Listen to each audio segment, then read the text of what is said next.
Republican Congressman Tom Price joins us live here in Washington. Congressman Price spoke at a Tea Party today, and of course I should add as a doctor. I don't know why I just gratuitously add, but it's a good point. You worked hard for it, so the viewers ought to know about it. Okay, I understand why the poor people aren't paying taxes, but in that 47% who are not paying taxes, does that include other people?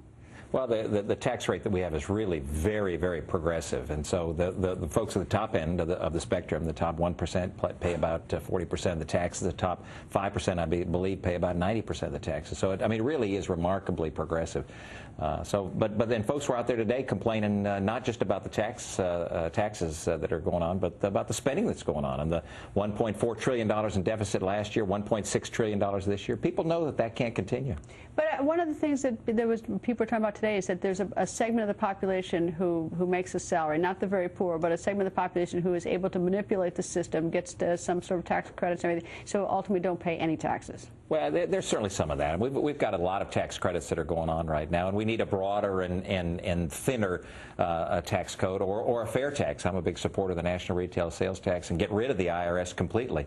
But the kind of anger that we've seen today is not just about taxes. It's about the size of government, the reach of government, the scope of government. Well, here's what I don't get. Senator Wyden and Senator Gregg, bipartisan, one Republican, one Democrat, have proposed in the Senate a way to revamp the tax code. I don't know if it's a good idea or not, but it's an uphill battle to get the Senate to consider it.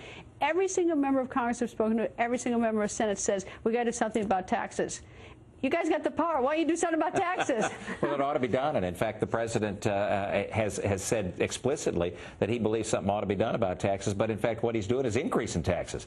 And that's why people are so irate. And that's why they're not going to let up. So what's going to, I mean, can't you do, I mean, the tax code, first of all, is insane. It's I mean, no one understands it.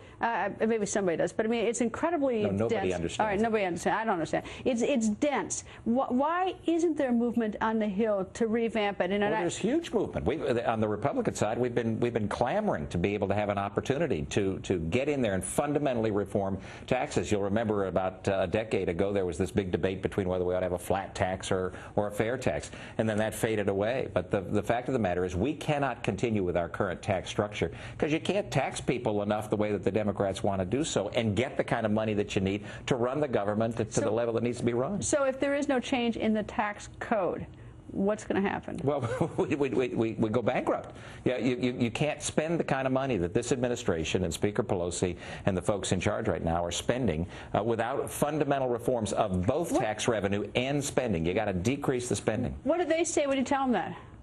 Well, I'm not sure what they actually believe because they keep spending this money, and in fact they say that they aren't interested in spending more money, but they keep spending the money.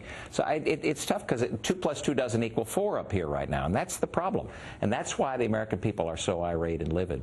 Congressman, thank you, sir. Thank you.